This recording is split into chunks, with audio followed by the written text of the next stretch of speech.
Сәлем, қалдарыңыз қалай, көңіл күйлеріңіз қалай? Сіздермен бірге мен тағы да өздеріңізбен онлайн кездесіп отырғаныма өте қуаныштымын.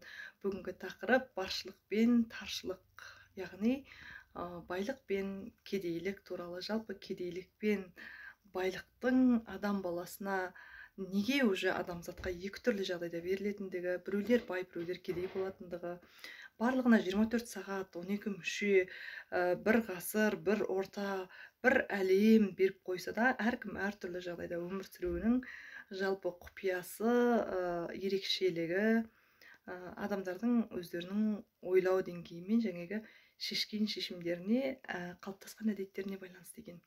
Оны қалай десеңіздер, мысалы, байлықтың үстіне қосатын нәрсе біреуге беру арқылы, садақа беру арқылы, жалпы көңіл күйің жақсы жүрсе, позитивте неде жүрсең, қазір квантовый скачок деген, квантовый әлем деп айтып жатады. Сонда вибрацияның ең мықты вибрацияда болған адамдар барлығын ала алады деп айтады. Вибрацияңыз жоғары болатын болса, яғни сіз кез келген қалауыңызды, арман мақсатыңызды жұлып аласыз деп айтып жатады. Бұл деген сөз энергияңыз мықты болу керек деген сөз. Энергичный болып адам қашан жүреді? Ештеңеге алаңдамай, көңілі толық, көңіл күйі өзгермеген, көңіл күйі қалпындағы адам жалпы жақсы өмір сүреді. Күй деген нәрсе, бір нәрсенің екінші нәрсеге өзгеруі. Мысалы, судың күйі өзгеру арқылы мұзға айналады, ол мұз мүлде басқа нәрсе болып кетеді. Тура сол сияқты сіздің мінезіңіздегі, әдеттеріңізде осы байлыққа қажетті күй болатын болса, яғни баюдың сипаттары болатын болса, сіз мейірімді болсаңыз, сіз үнемі күліп жүретін, позитивті ойлайтын адамдар болсаңыз, өтірік емес, шынайы, ішкі жан дүниеңізбен сіз толыққанды мына өмірді шынайы қалай бар солай қабылдаған кезде, бір адамдарға бір нәрсені беретін кезде, алар кезде от души, шын жүрегіңізбен оған жаңағы есеп ретінде емес, есепсіз сыйлатын адам болған кезде сіз бай екенсіз. Байлар мысалы садақа береді, ол саналы түрде болсын, былай да болсын, көмектесем деген адамға көмектесе алады. Сондықтан оның қандай болмасын, ол кез келген нәрсенің қайырымы бар. Жақсылық та, жаманшылық та адамға қайтады дегенді бәріміз білеміз. Олар біреу берейін деп беруі мүмкін, біреуі аяқ асты қолында болған соң көмектеседі. Қолында жоқ адам қалай көмектесе алады? Жоқ. Барған жерлерде төрде отырады. Төрде отырғаннан кейін ол кісі ештеңеге алаңдамай, көңіл күйі жоғары болады. Көңіл күйі жоғары болғаннан кейін позитивті ойлайды.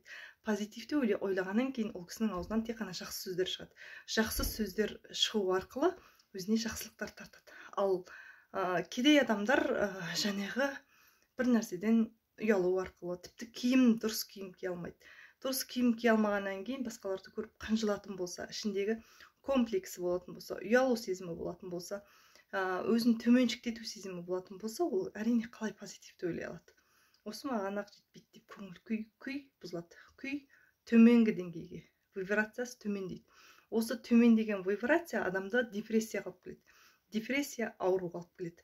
Ал ауру, депрессиядағы көңіл күйі жоқ, жұпыны киінген, ешкімге көмектесе алмайтын адамның тең кедей болатын. Мұны белгілі. Сондықтан таршылыққа өмір сүресіз ба, баршылықта өмір сүресіз ба, бұның бәрі әдеттерден екен. Әдет болғанда адамның дұрыс әдеттер қалыптастыру керек.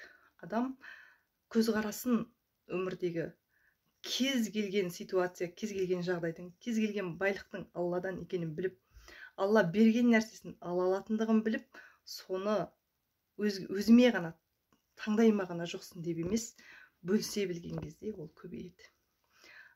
Бөлісе білгеннен кейін мен бердім деген көкірек керіп тәкаппарлыққа ұрынбай, шүкір ете білген кезде арттырады. Ал жақсы ойлап, жақсы көңіл күйде жүрген кезде ол кісінің дені сау болады. Дені сау адам өмірге құштар болады. Біреудің қажеттілігін ашып бере алған адам тағы да қандай жақсылықтар қылсам деп талпынып тұрады. Сондықтан таршылықта өмір сүру, баршылықта өмір сүру негізі адамның таңдауынан десе де болады. Бұл көп адамның басына сыймауы мүмкін, бірақ бұл адамдардың расымен бейсаналы түрде таңдауы екен. Біз ішімізде осы нәрсені таңдап аламыз. Сондықтан біз кішкене әдеттерімізді, яғни депрессия ауруға алып келеді екен. Ауру тіпті өлімге алып келуі мүмкін. Ал депрессияны тудыратын нәрсе көңіл күй екен. Көңіл күйді тудыратын нәрсе жетіспеушілік екен.